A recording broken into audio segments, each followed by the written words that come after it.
Hello, Degrassi fans, and welcome to the Degrassi Kid podcast, where each week we break down the history and impact of our favorite teen TV show. I'm Jocelyn, and this season we're breaking down The Mother of All Degrassi by Linda Schuyler. We're meeting actors, executives, and creatives from Linda's memoir who will take us even deeper into the behind-the-scenes of Degrassi. For this episode, we're looking at Chapter 17, where Linda introduces us to David Canton. David Canton runs the Florida Family Association, a Christian fundamentalist group from Florida that have dedicated themselves to boycotting Degrassi, condemning the show for pushing a gay agenda onto the young, impressionable kids who watch the show. The Florida Family Association increased its boycott when Degrassi introduced Adam Torres, the first openly trans student at Degrassi, and the first leading trans character in any scripted series. Adam's character was a big deal for making trans kids visible and normalized on television. So, David Canton increased his pushback. The Florida Family Association targeted anyone who advertised on Degrassi at all, whether you were a big company like Kodak, Kraft, or Colgate, or a small local advertiser. In David's eyes, it's unrealistic that one school would have a gay first-string quarterback and a trans student walk in the same hallways. Linda said that she had no plan to respond to David. If someone this close-minded was incensed by what we were doing, then we were doing it right, she said. Adding that, I hoped David would stay tuned and watch our upcoming new series. Then, in Season 12, we were suddenly introduced to the Baker family, a Christian family from Florida who takes up issues with the school's play, a queer retelling of Romeo and Juliet, now known as Romeo and Jules, with two male leads. Becky Baker gets into conflict with Adam before the two ultimately fall in love, showing how you can overcome the hate you're taught while still maintaining your faith and sense of belonging. However, the rest of the Baker family doesn't undergo that same transition. Instead, we have Becky's brother Luke, who doubles down on his homophobic and transphobic rhetoric, spewing the same kind of hate speech we'd hear from David Canton in his email blasts. The Baker family is meant to reflect the real-life voices of fundamentalist groups that boycott Degrassi and make it impossible for queer and trans people to live their lives in peace, making laws that villainize queer people and make it illegal to just be yourself. So, what is it like to come onto Canada's most popular TV show and play a supervillain like Luke Baker? Craig Arnold joins us on the Degrassi Kid podcast this week to talk all things Degrassi, but first, let's listen in to Luke and Becky Baker as they talk about the gay play, Romeo and Jules. What's up? Everywhere I go, it's musical this, musical that. There's something wrong with this school. Here we go again. People are in need, Luke. And instead of helping, they're putting on a musical. Oh, no, not a musical. The blasphemous musical that normalizes alternative lifestyles, remember? Just ignore it. I can't. It's wrong. Bex, are you forgetting about your super annoying superpower? You're loud. Just make them listen. Craig, welcome to the Degrassi Kid podcast. Hey, thank you. I'm so excited to chat with you. I always like to start off these episodes by telling everyone, how does a super fan meet the Degrassi cast? Mm-hmm. And a fun story is you were actually at Linda Schuyler's book launch, and I ran into you and I got to say hi. Yeah. What kind of crazy fangirl impression did I make at that party? I was so blown away because you had the student card that I had from. Yes, there it is. Yeah, like I don't have any of those, and like I remember like they had them on the set, and we took that picture on like maybe the first day I was there. And so when I saw that, I was just like, man, I haven't seen one of these in 10 years. It's so cool. Oh my God. I love that. I'm a Degrassi collector. So my entire room is wall-to-wall Degrassi. Oh, amazing. Yeah. When I went to that party, I went around my collection and I was pulling stuff out, and I was like pulling things out for people I had hoped were going to be there. Aww. So I took this with me, and when I saw you, I was like, he's here. I'm going to get him to sign it. So that was awesome. That was awesome. I was so happy you had it. And that you came up too. Oh, I know. I was nervous, but I was like, this is my only moment. This is it. Yeah, no, it was so good to do that. I loved it. What was it like for you to go to that event and reconnect with anyone? Was there anyone you ran into that it had been a while? Oh, yeah. Like most of the people I haven't seen in a long time. And it just like hit me when we were there how long it's actually been. Yeah. Because, I think it was 2012 when I started on the show. So like 11 years now. Just insane. It feels like it was yesterday. I remember seeing Jess Tyler, Jordy Todesy, Annie Clark, Spencer McPherson, like everybody. Dalmar was there. And yeah, so many more. So like, it was really cool. And then it feels like just no time has passed once you talk to everybody. Just a little reunion. I love that. Yeah. I know, it was crazy as a Degrassi super fan, literally from like the kids at Degrassi Street to Degrassi Next Class. Oh yeah, there was everybody. I was just bumping around. It was so freaking cool. Yeah. What I wanted to ask you first was, before we even get talking about Degrassi, I know that before acting, you were actually bitten by the music bug. Can you give us a little insight into what kind of instruments did you play? What kind of music were you into? Yeah, so I was really big into guitar.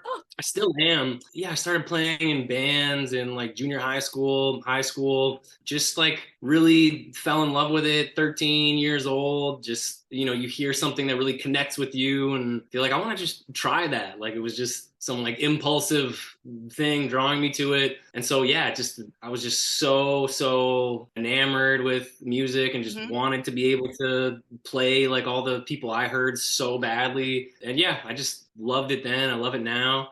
That is so cute. Yeah. Did you have any like fun little bands with fun little bands names or anything at that time when you were growing up? I did. There was 2 bands. One was Exit 13. We were 13 years old. Oh, cute. And then the other one was The Crunch. That was the one that I played in all through high school. The Crunch. Did anything inspire that? No. So there were like 4 guys who already had a band called The Crunch, and then they needed another guitar player. And so I kind of joined on later. Yeah. But no, I think they just thought like, yeah, that sounds funny. Let's just make that the band name. I love that. Those are the best ones.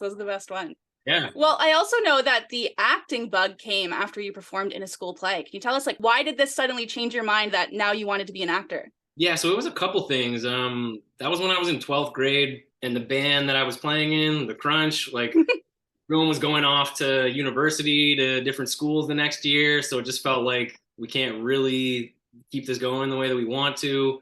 And like around that same time, I had this drama teacher in high school named Mr. Laidlaw, and I was doing drama classes, and he just like really encouraged me to audition for this play. So it was called The Love Course by A.R. Gurney. It just seemed like the right timing. Like the music was kind of in a lull, and I like didn't feel like I could be that creative. And then here came this opportunity to try acting, and I had done some acting before in like, you know, school and community plays, but like never really took it seriously.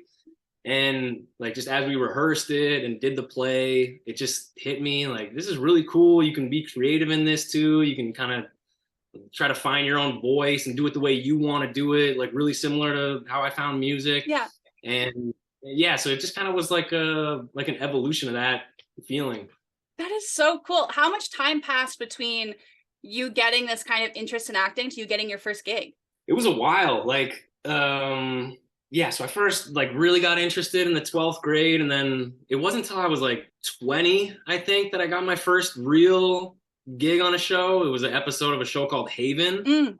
But yeah, like before then, I did some short student films out in Halifax. I was going to school out there at the time, Dalhousie. And so like that, I kind of learned like how to act in TV and movies a little bit. But yeah, like I auditioned a lot for stuff in that time. I didn't get anything. Like it was a steep learning curve, a lot harder than I thought it was going to be. But yeah, after a couple years, like I finally got something. I was like, okay. Yeah.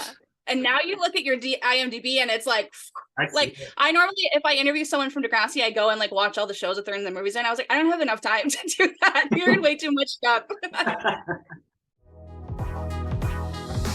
Happy Pride, Degrassi fans! The Degrassi Kid podcast has been celebrating queer pride all month long, and I want to say a huge thank you to this month's supporters. For our mail-out tier, we put together packages filled with queer Degrassi fan art made by queer Degrassi fans. That includes Replica Pop Culture on Redbubble, who donated queer Fimogen magnets and stickers to the Degrassi Kid podcast, Evie Treasure's Etsy shop, who threw in Romeo and Jules buttons and pins for you guys, Sadie Rue, who designed the LGBTQ Club stickers right from Degrassi, Sierra Lucy 05, who donated queer Degrassi junior high stickers, like Melanie saying, "What's wrong with being a homosexual anyway?" and Lividly Lily, who made custom "I'm in love with her and she's a girl" stickers. All of my queer Degrassi friends will be linked in the description, where you can show off your Degrassi pride and check out their shops. Thank you so much to Amarie, Evie, Sadie, Lily, and Sierra for supporting Pride Month on the Degrassi Kid podcast, and to everyone who showed their support by purchasing a package. But for now, let's check back in with Craig Arnold from Degrassi. Have a couple fan questions. Yeah. The first one comes from Rachel, who wants to know, were you a fan of Degrassi before you got on the show? I was never like a huge fan of it. Like I grew up in Toronto and it would be on TV a lot. So like I had seen a lot of Degrassi, both the like all the way from Kids of Degrassi Street up to the Next Generation. And like I remember, seeing Drake get shot and like Classic. like the really like important moments. But no, I wasn't watching it religiously. You weren't like this, basically. I was just a step below, Yeah, I love that. Well, when you auditioned for Degrassi, was Luke like the only character you went after? Did you audition for anybody else? No, so I auditioned for Demetrius's character, Mike Dallas. Mike Dallas. Yeah. So yeah, I auditioned for that, and then I think I did a callback for that one again, and then waited a few weeks, and they were like, "We don't think you're right for this one. Do you want to read for this other character, Luke?" And like, of course I did. Mm-hmm. Yeah, no thanks. Yeah, and then the big note with him at that time in the audition, I remember Stefan Brogren saying to me like, "He's got to be so nice. We have to love him. He's a really nice, sweet guy. He will never do a bad thing. Like, just make sure to put that in your performance." And then so I did that, and the scenes were like just like so sweet and really kind. And then, as you know, as soon as I got the first script, I was like, "What? Oh my god!" A U-turn here. Well, that's so funny because Lily wants to know: were you aware that Luke was going to be this unlikable character? No, not at all. It was like, yeah, just kept hammering home. He is going to be nice. He is going to be a sweet guy. Oh my god. Yeah. The next question I have for you is, what does it feel like? Like, I know you weren't a fan of Degrassi, but you knew the impact of it. What did it feel like to be a part of this show that had such a long history to it? Yeah, that was probably, I guess, like the best part of being on the show, which like, I always knew how much of an impact it had and how important it was to kids everywhere, and especially in Canadian TV and culture. But like, once I joined it and met a lot of the fans of the show and got to interact with people, like then I really realized like this actually is massive for so many people, and it carries so much weight, and it's so important. So that really just became the best part of working on the show, was just getting to realize how important it was and how it had affected so many people. Yeah. And the fact that it had been on the air since 1979, it continued to affect. Oh, yeah. That's why I'm hoping it comes back. Because, like, this is our first generation where we don't have any Degrassi kids anymore. And, yeah, right? Like, especially in the world post-COVID, like, I feel like they would need that show to connect them. So hopefully it comes back. Totally. And they were going to do one, it was on HBO, right? Like HBO Max, yeah. And then they started cutting everything. Yeah. I was so excited. We got the announcement in January. Oh my God, it came back to life. And then like December, it was like, actually, we're not doing it anymore. And I was like, I know, yeah, like so sad. I feel in my heart, it will come back. Like it's Degrassi. It will come back at some point. Oh, yeah. I'd rather them find the right person than just someone who's going to do it. So I have hope. Before you got on Degrassi, were you friends with anyone on the show? Did you know anybody? Yes, I was. So I knew Sarah Fisher very well, which is funny because then we ended up being brother and sister and like the closest of like each of our characters. Yeah. Yeah, so we grew up down the street from each other. Both of our older sisters were really close friends with each other. And like because of that, we'd like go over to each other's houses for, dinners and whatever with the whole family. Wow. And then it was when I was in like junior high school, my family moved out of that neighborhood and like we kind of lost touch a little bit. So it had been like quite a while since we'd really seen each other. Yeah. And then like at the first read through, like when we both got put on the show and we saw each other and we're like, oh my God, like we're brother and sister here. This is insane. What are the odds of this? This is crazy. Oh my God. Yeah. So that was super cool. And like, we just had like that bit of familiarity of like growing up together. So yeah, that really helped. And then I also knew Jamil French and Ray Ablak and Dalmar. Oh my God. Yeah, we had taken classes together, acting classes in Toronto. And yeah, so that was cool. When I got on the show, I could tell them, like, hey, guys. I did it too. Yeah. I joined the club. Yeah. That is so cool. What a crazy coincidence that you would grow up so closely with Sarah and then end up playing siblings. Like, I feel like it would be such a sense of relief of like, oh, we got this. Like, we're going to be okay. Oh, yeah. Yeah, totally. Oh. On Degrassi, you're introduced as a member of the Toronto Icehounds, and Megan wants to know, did you play any sports as a kid? I did, yeah. So hockey was my favorite sport and the main one that I focused on all growing up. So that was really cool to play a hockey player on the show. And like we did some scenes on the ice too, playing. So like that was really fun. And yeah, I also played baseball and soccer, a little bit of basketball, but hockey was really the main one. Yeah. That is so cool. So did that come up in your audition? Like, was it required that you had to know how to play hockey? It did. Like, I don't know how huge it was. I remember them asking, have you played hockey before? And I was like, oh yeah, my whole life. Like, don't worry about it. Yeah. But yeah, I don't know if I had said no, what would have happened? But, Actually, since you bring it up on the ice, during back in 2012, Degrassi, for the first time ever, invited fans to come be extras and watch the show get made. Yeah. And it was your very first season. Yeah. I'm wondering what that experience was like for you and if you have any standout memories. Oh yeah, it was so cool. Yeah, I remember that really well. That there were so many fans in the crowd, and like we got to go and talk in between takes and on the way out. I remember like just the standout memory. I just remember getting off the ice and like walking off. I was getting ready to leave, and like a bunch of people came up to say hi and like how much they loved the show and how excited they were. And like again, just ties into how loving and supportive the whole fan base is. And yeah, I just had a feeling like, wow, this is really nice.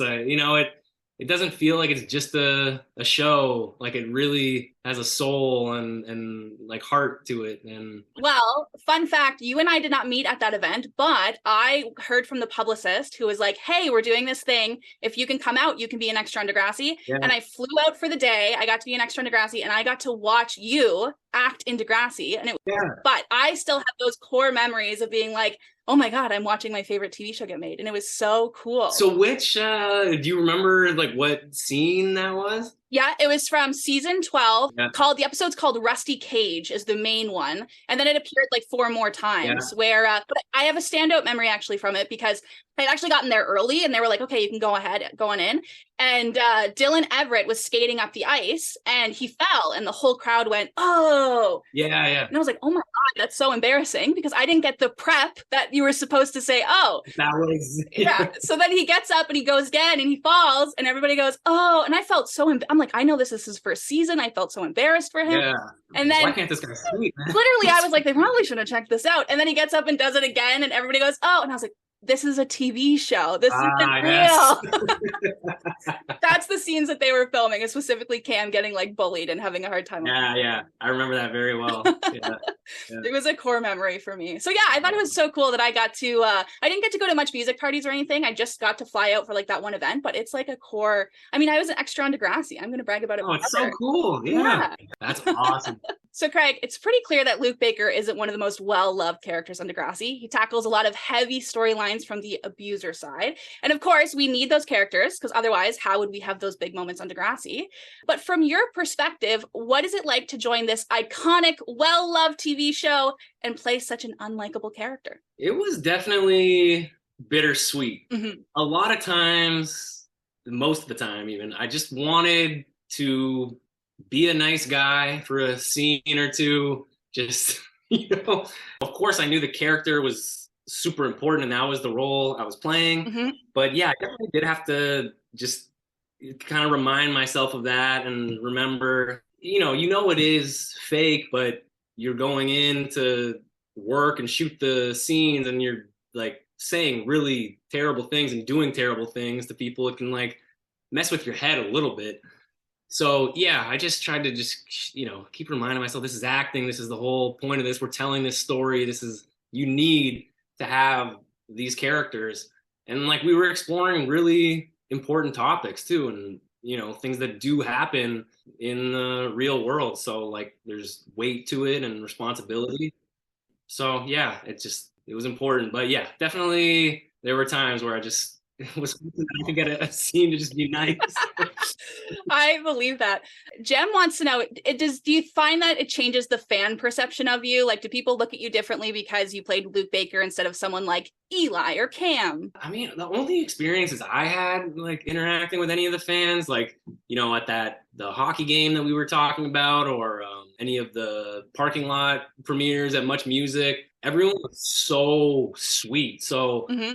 Like, I think everyone all the fans of the show and everyone who watched, like everyone was smart and knows that this is a character you're playing. So I don't I don't think it affected anyone's perception too much. I mean, I know it's hard not to. Like when I watch a show and there's a really bad guy, like you do just automatically think, like if you see them in person, like whoa, that person's intense and done messed up stuff, and you remind yourself they were just acting. So maybe people had to do that, but didn't seem to have any issue or grudge with me. I also think part of that is probably because of how accessible you guys were. You're on social media, you're at Much Music parties, you're doing Teen Nick interviews. They really humanized you guys. Yeah. But if I can be honest, when I went to Linda's, I've met a whole bunch of people from Degrassi. Like I met Sarah, who's a ray of sunshine in real life. I've met Jessica Tyler. I've met Sarah, who played Frankie, all the characters who played the fun, nice people. Yeah. And when I approached them, I wasn't that nervous because I could imagine what they are nice like when they're really nice. Yeah. But with you, I didn't have in my mental brain of you being like, hey, I'm Craig, like, da, da, da. So I was a little bit intimidated, not because I thought you were going to be like Luke, but I was just like, I don't know what he's going to be like, you know? Yeah, you just don't know. You don't know. You just don't know. I didn't think you were going to like. In real life, yeah. I even had the feeling like when I watched the episodes, you know, in those seasons that I was on, and I'd see myself, like, I would think like, man, this guy is a dick. Like, what is the problem? So like, it did it to me too. You played him too well. That's the problem. You believe it. And because he was so sweet at the beginning, you're like, you're just a manipulative little dude. Yeah. How brutal, man.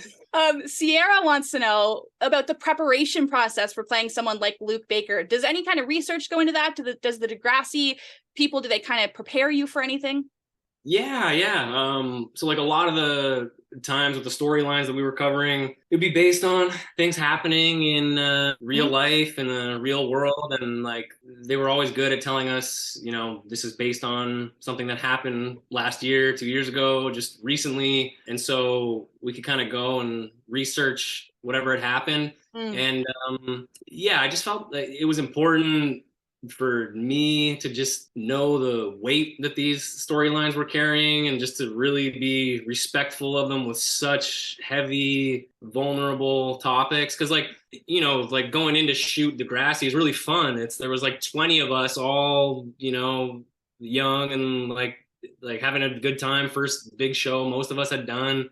So like it felt like a party sometimes, but then it was just important to, you know, for a lot of the stuff I did, to just take a second and remember, like, this is serious stuff. Real people go through these things. Yeah. I just need to treat it with that level of thoughtfulness and respect. Yeah. That's one of my favorite things about the Degrassi cast is you can tell that you guys actually care about the topics that you're handling. Because in your case, you handled a lot of them, but the average Degrassi actor does go through a big storyline where they're not always the best person in that storyline. Yeah. And every single time I've seen someone do an interview about those topics, they always talk about it with so much respect and knowledge, especially at such a young age, which is one of the things that I think makes Degrassi so relatable, is because the actors also understand the weight of the stories that they're telling. Yeah, totally. Our next question is from Hannah, who wants to know, we've had other Degrassi actors on the podcast who tell us that you go into read-throughs and you do not know what's happening. You turn over the script and that's when you find out. But we do know that sometimes they pull you guys aside if there's something big, if someone's going to die, come out of the closet, have a big thing. Was there any moment that you were pulled out for in advance that they were like, hey, just so you know, this is going to be happening in the episode? I don't think so. No, I think after the like the sexual assault storyline, we talked about it after with Linda, but I don't think before that. I could be wrong. Like it was a long time ago now. Yeah. I do remember talking about it and kind of going through it and making sure everyone was okay and what we wanted to kind of portray. But yeah, I think it was right after. I can't confirm 100%. Yeah, but no problem. They did talk about it with me. So yeah. That's good. That's another thing that I love about Degrassi is I know that they put so much care into making sure that not just the audience gets the good information, but that you guys are also safe and educated enough to be able to handle these storylines, which I love. Oh, yeah. Yeah, I think it adds so much more depth to it. It's just going into something knowing that it's real and these were real people going through this. Like it just adds another layer. Yeah. Our next question comes from Amber, who says, of course, as an actor, everything you're doing is pretend, but I'm sure there's still a lot of real emotion that's in your performance. When a big scene ends and you're in this heightened emotional state, how do you then get yourself out of that and then go back to just being Craig? Yeah, it's weird. I think like I feel this more and more as I've done this longer and get older that like you do have to be respectful of that you're putting your body through something so intense. Hmm. And yeah, sometimes you can't just shake it off. Like, yeah, you do a really heavy scene. Yeah, sometimes it would stay with me for a day or a few days. And like, I think that's normal because you're, Hmm. in a way, like you're tricking your brain and your body into doing feeling like something is real, Hmm. even though you know it's not. But it does, like, it can mess with you. So just it's worked for me to just kind of be respectful of that. And yeah, sometimes after doing a scene, whatever, screaming at someone, that yeah, maybe it takes a day or two to kind of snap in out of that. Come back down Yeah. from it. Well, actually, Linda Shankar, who played Allie, she has a wellness podcast Oh, called the Miss C Podcast. Shout out to Miss C Podcast, and she talked about that in one of her episodes about how like Allie went through abuse storylines, and yes, at the end of the day, that's not happening to her, but she had to get herself there. And she talked about those health and wellness tricks of like recentering yourself and removing yourself from the situation. Take that space to recognize like what's happening to you. So I always think that's so. I thought that was such an interesting thing to talk about because I'd never heard someone be so just vulnerable about the fact that, hey, this isn't real, but it does affect me as an actual person. So that's cool to know. yeah, that's a really good point. I recommend it. It's a great podcast. Yeah. I didn't know that she had that. I'm gonna check it out.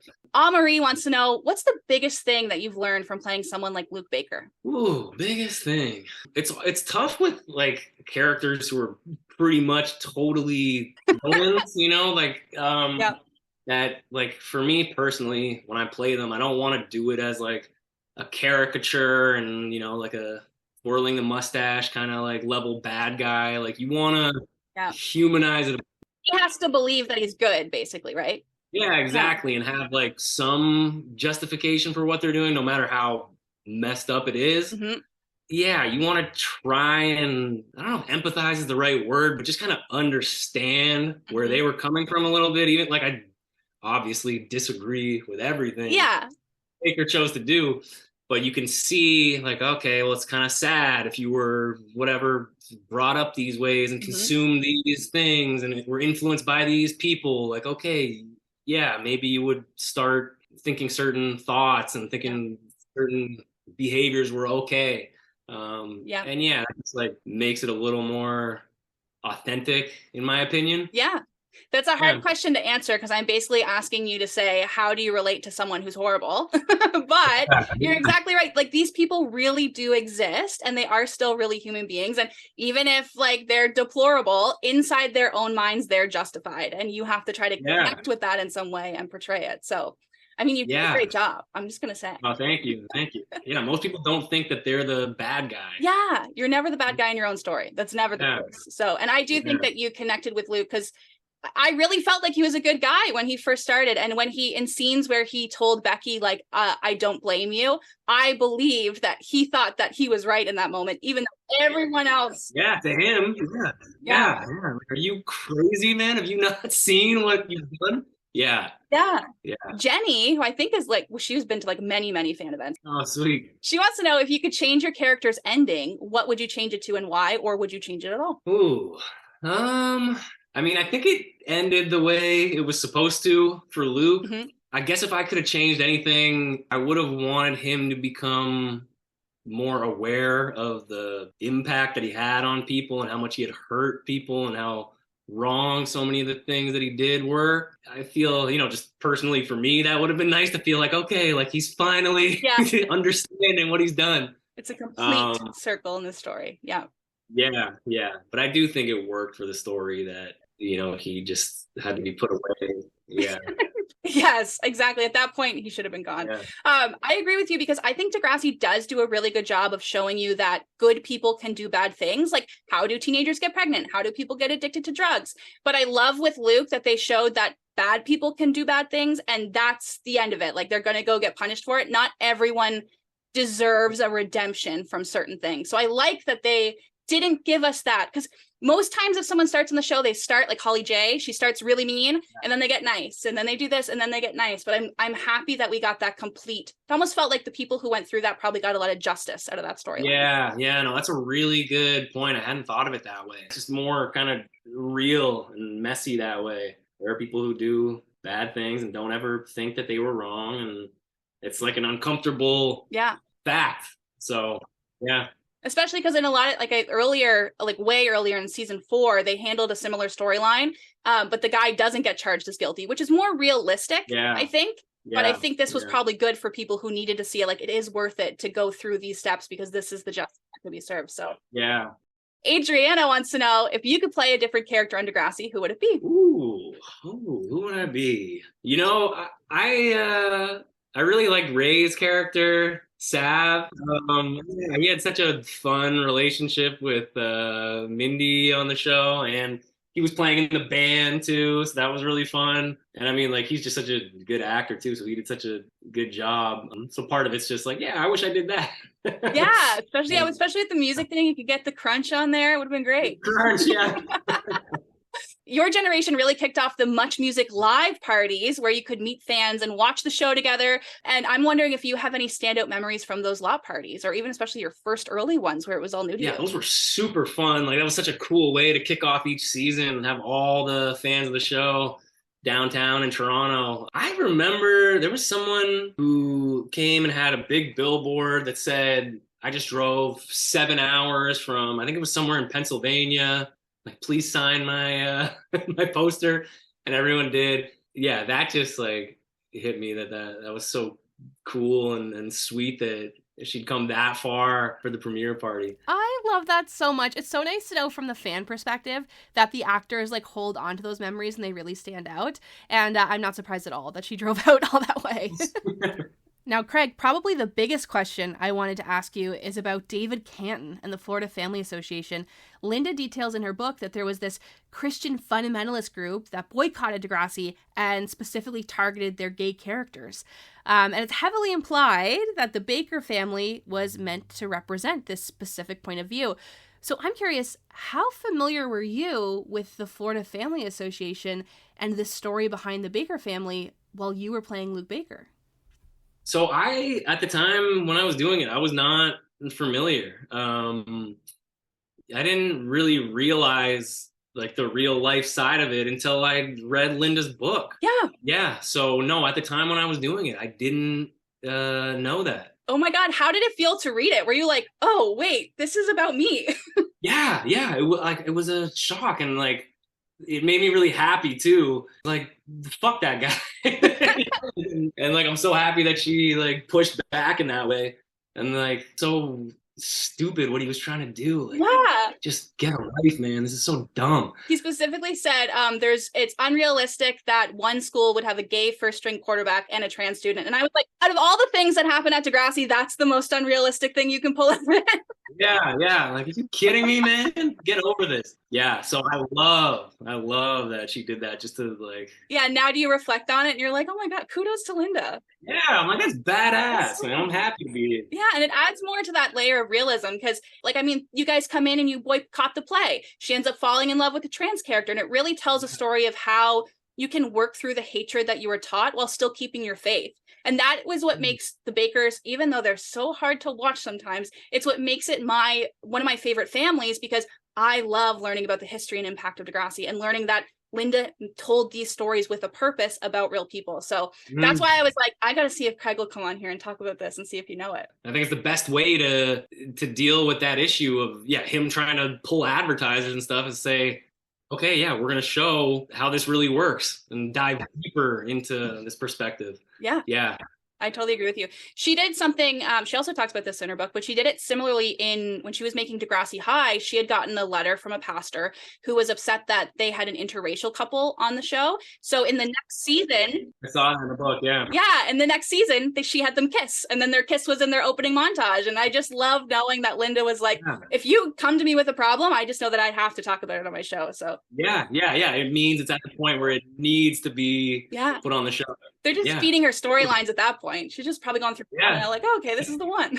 I don't even have to write this. I can just plug this in. Riley left a question for you, which I thought was so interesting. As a Canadian teenager, how much did you know about American Southern Baptists and their views on the LGBTQ community before you played Luke? Because I had no idea up until I saw the Baker family. Yeah, I didn't know much either. You know, if you had asked me, I might have had some like stereotypical idea, and I'm sure there's a lot more complexity to it. But no, I didn't know much about it before. I understand, me neither. But now that I've kind of run these Degrassi fan spaces, most of the listeners of the Degrassi Kid podcast are from the South and are from those kind of areas where being gay is looked down upon or being trans is now illegal. Yeah. And some of the stories that I hear is like they found comfort in Degrassi. Like Degrassi showed what the world could be like if they didn't have people like that around them. So I thought it was very cool that Degrassi took something so Southern American and put it in Canada to tell their stories too. Yeah, that is really cool. Oh yeah. And it gives such a sense of community, or, that, you're not alone. Just to think about how much that affects people from so many places is really amazing. Because I wouldn't have thought about it. Not that Canada's the best country in the world, but I know that politically we're typically progressive. Yeah. So I would have looked at someone like the Bakers and thought, no way people like that exist. And people from certain areas of the world would look at that and be like, oh, that's the people I go to school with, So that was totally. That is important. Being in Canada, you can lose perspective that there are people with pretty extreme, like, right-wing views. Yeah, and that it's a reality for a lot of people. Yeah, thank God for Linda Schuyler. Yeah, amen. Those are all of our fan questions. I have a question for you, because you were acting long before you got on Degrassi. You were acting long after you left Degrassi. What's one acting project outside of Degrassi that still sticks with you? A show I did called Impulse for 2 seasons really sticks with me. That's one of my favorite projects for sure. It just was, in my opinion, just a really well done show, really great cast and crew. I really liked the story. The character I was playing was super cool, and I really liked getting to play him. And it was kind of like edgy and rough. Yeah, so that one's one that I really think fondly of. I love it. I watched the first few episodes, and the way I would describe it is like a sci-fi Degrassi. Like it has those same storylines, the same intensity, but then with this whole other element to it. So I will link it in the description too. I really recommend it. It's really easy to find online too. Yeah. Just throw some teleporting into Degrassi and that Impulse. Sci-fi Degrassi. Is there any projects that you're working on now or anything that you've done recently that you'd like to tell us about? Yeah, I did a little part in an episode of a new mini-series coming out called Fellow Travelers on Showtime sometime in the fall. Sick. Yeah. So that was fun to do. My little part took place in the 1950s, so I got to wear those clothes, and they had all the cars in the background. Oh, that is cool. Yeah. Well, one of my last questions for you is, in what ways does Degrassi still make an impact in your life? For me, Degrassi was the first show that I got to be a series regular on, and I think it was the same for a lot of the other kids who were on the show. And like, I really feel like we all got really close, and that kind of feels in a way like a high school that I actually went to. Like, it feels like that is our graduating class, and like everyone's out doing other things, and like it just feels like the way you would think of people you went to high school with. Like, I wonder what they're up to. Like, if I'll see them again, like you might see them on other shows or stuff, and like it felt like such a team and such camaraderie. Yeah, that has just stuck with me. I just feel like we're all Degrassi kids. That's where we started, and and like I really identify with that, and it was just such an amazing experience to get to be a part of that, and just feel that love from everyone who loves the show. So I love that. I know, I love how like every single time I reach out to someone who is either on Degrassi or work behind the scenes in Degrassi, it's always an outpouring of love, and like I feel like they love the show just as much as the fans do because of how much you connected to it and grew up on it. So I always love meeting Degrassi people, because you're just like, you just love Degrassi, and I love Degrassi, so it's great. Yeah. Now, before we wrap up, I was wondering, now that we've jogged all your Degrassi memories, how would you feel about playing some Degrassi trivia with me? Yeah, let's do it. I'm nervous. I believe in you. So what I can get. And it's all about Luke Baker, so I believe in you. So you just got to remember your scripts and stuff. Yeah. Before we say goodbye to Degrassi's Craig Arnold, it's time that I say thank you to everyone who supported the Degrassi Kid podcast on Patreon this month. That thank you is going out to Amory, Alyssa, Amber, Amy, Annie, Becca's 123, Brittany, Charlie, Christina, Chrissy, Colin, Cody, Daniela, Dave, Degrassi CSI, Emily, Ethan, Gina, Glenn, Hannah, Isabel, Jem, Jenny, Joss, Jess, Josie Vins, Julia, Jolene, Julianne, Kat, Catherine, Courtney, Kier, Crystal, Kylea, Lauren, Lily, Lizzie Games, Max, Mark, McKenna, Mackenzie, Megan, Mina, Molly, Nicholas, Owen, Rachel, Randy, Racine, Rebecca from the Trail Mix podcast, Riley, Rosie, Ruby, Sarah J, Shane, Shelby, Sierra, Stephanie, Sunita, Susan, Tish, and my best friend, Stevie Gerwa. I love you guys, and you make the world go round. But for now, let's check back in with Craig Arnold from Degrassi and say our goodbyes. Craig, that is everything I have. Thank you so much. This is just so cool to me, and I can't believe that I get to do stuff like this, and I'm so thankful for it. Oh yeah, likewise, Jocelyn. Yeah, it was really fun to get to talk about all this stuff, to kind of go back down memory lane a little bit. So yeah, it was really fun. And I appreciate how open and honest we were about playing Luke Baker, because I know that sometimes it's probably not the best to play the villain, but I really think that everyone is going to appreciate hearing the other side of the story, because we always hear from the fan favorites and it's great and it's nice to hear that how it affects you as an actor to be on Degrassi. It's really nice. Yeah, totally. No, really nice to get to talk about it, and I hope it gives some perspective on it. Okay, thank you so much, Craig. Bye. Okay, thanks, Jocelyn. Nice talking to you. And if I hold out my love, I know I can make it through. I know I can make it through.